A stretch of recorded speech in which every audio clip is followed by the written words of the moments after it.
Welcome students, आपका मेरे channel science classes by doctor Kumkum Saxena में बहुत स्वागत है।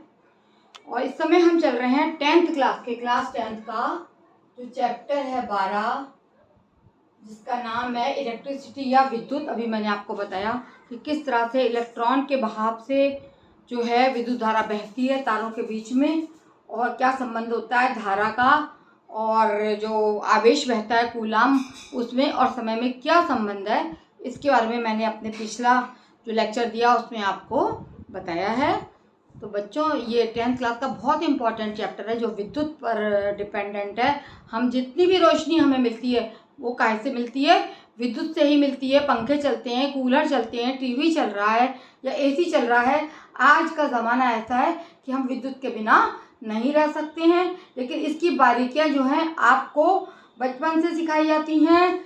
क्लास 9 10 से बताया जाता है कि किस तरह से जो है विद्युत जो है इलेक्ट्रिसिटी के चैप्टर के अंतर्गत क्या क्या इम्पोर्टेंट चीज़ें हैं जिससे कि हमारे बल्ब जलते हैं, हमारे पंखे चलते हैं और किस तरह से हमें रोशनी मिलती है। अभी मैंने आपको बताया था Q = IT, एक फार्मूला बताया था मैंने। Q बराबर I और T।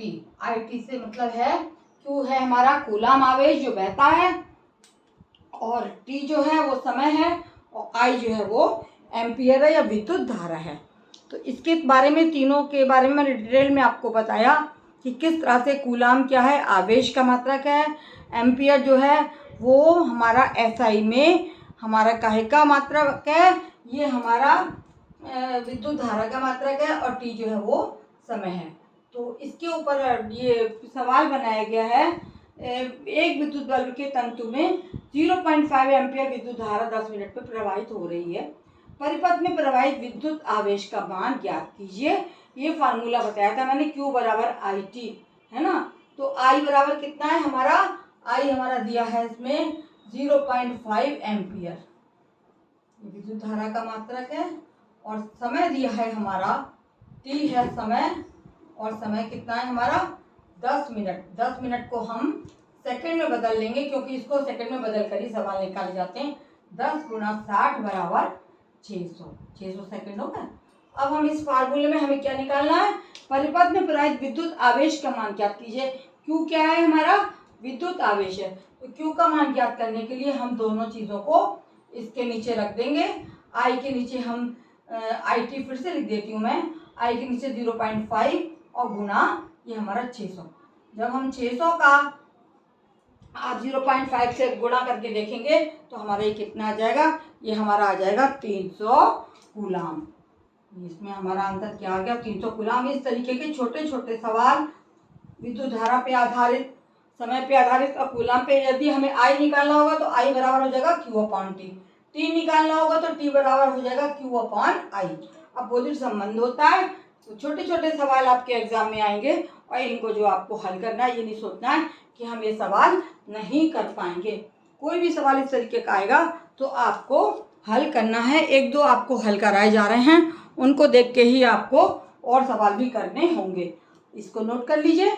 अब मैं दूसरा सवाल लिखने जा रही हूँ, उसको भी आप, ये तीनों चीज़ों पर Q बराबर IT पर आधारित ही सवाल अभी आपको कराए जा रहे हैं, क्योंकि अभी आपको मैंने केवल ये 3 संबंध ही बताए हैं। दूसरा सवाल है कि एक चालक में 3.5 क्या चाहिए? एक चालक में 3.5 एम्पियर विद्युत धारा, एम्पियर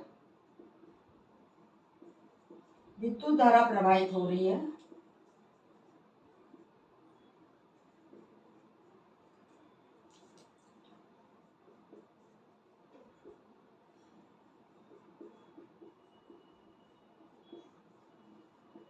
थ्री 3.5 एम्पियर विद्युत धारा एक चालक में प्रवाहित हो रही है। चालक से होकर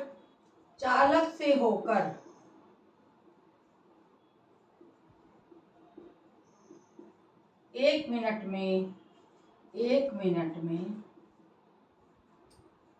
क्या निकालना है हमें? इसमें हमारा धारा भी दी है और समय भी दिया है। 1 मिनट में कितना आवेश गुजरेगा, कितना आवेश गुजरेगा। इसको आप समझ लीजिए। इसमें आपको फार्मूला हम लगाएंगे Q बराबर आई टी। ठीक है, हमें धारा दी है, I बराबर दिया है इसमें 3.5 और T दिया है हमारा 1 मिनट। 1 मिनट का मतलब है 60 सेकेंड। अगर ये चीज़ 1 घंटा दिया होता तो आप 60 गुना 60 करते, है ना। 1 मिनट में 60 सेकेंड। तो हम अपने फार्मूले में इन चीज़ों को पुटअप करेंगे और सवाल को हल करेंगे। सवाल को हल करने के लिए आगे की ओर हम बढ़ेंगे। तो Q बराबर हो जाएगा हमारा 3.5 गुणा 60, क्योंकि 1 मिनट में कितने होते हैं, 60 सेकंड होते हैं। 3.5 को जब हम 60 से हम मल्टीप्लाई करेंगे तो हमारा ये आ जाएगा बराबर 210 कूलम। 210 कूलम, इसको आगे लिख देती हूँ मैं, बराबर 210 कूलम। इस तरह से ये सवाल आपको हल करने। ये एक विद्युत परिपथ दिखाया गया है आपको बाई साइड में, जिसमें यह मीटर लगा है जो हमारी विद्युत धारा को नापता है।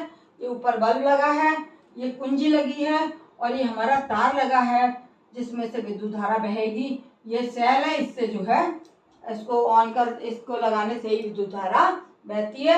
ये एक विद्युत परिपथ है, इसका नाम क्या है, विद्युत परिपथ। इस प्रकार से अमीटर के द्वारा हमें क्या नापते हैं, हम विद्युत धारा को नाप लेते हैं। और अमीटर जो है हमारा वो हमेशा सेल के साथ सीरीज में श्रेणी क्रम में लगा होता है और विद्युत धारा की दिशा आपको दिखाई गई है। इस तरह से यूं करके ऐसे करके बहेगी। अमीटर इसकी रीडिंग लेगा। कुंजी से हम कभी भी सर्किट को बंद कर सकते हैं। इस प्रकार के सवाल आते रहेंगे और आप हल करते रहें और देखते रहें और इस तरीके से आप जो है सवाल को हल कर लेंगे और आगे जो है आपको फिर आगे पढ़ाया जाएगा विद्युत धारा के अंतर्गत जो भी चीज़ है। मेरे चैनल को सब्सक्राइब करना मत भूलिए बच्चों। एक ही बार सब्सक्राइब कीजिए, शेयर अवश्य कीजिए और कमेंट कीजिए तथा लाइक करना ना भूलें। आपको उसी तरीके से मेरे लेक्चर छोटे छोटे टुकड़ों में मिलते रहेंगे जिससे कि आपको समझ में आ जाए। धन्यवाद।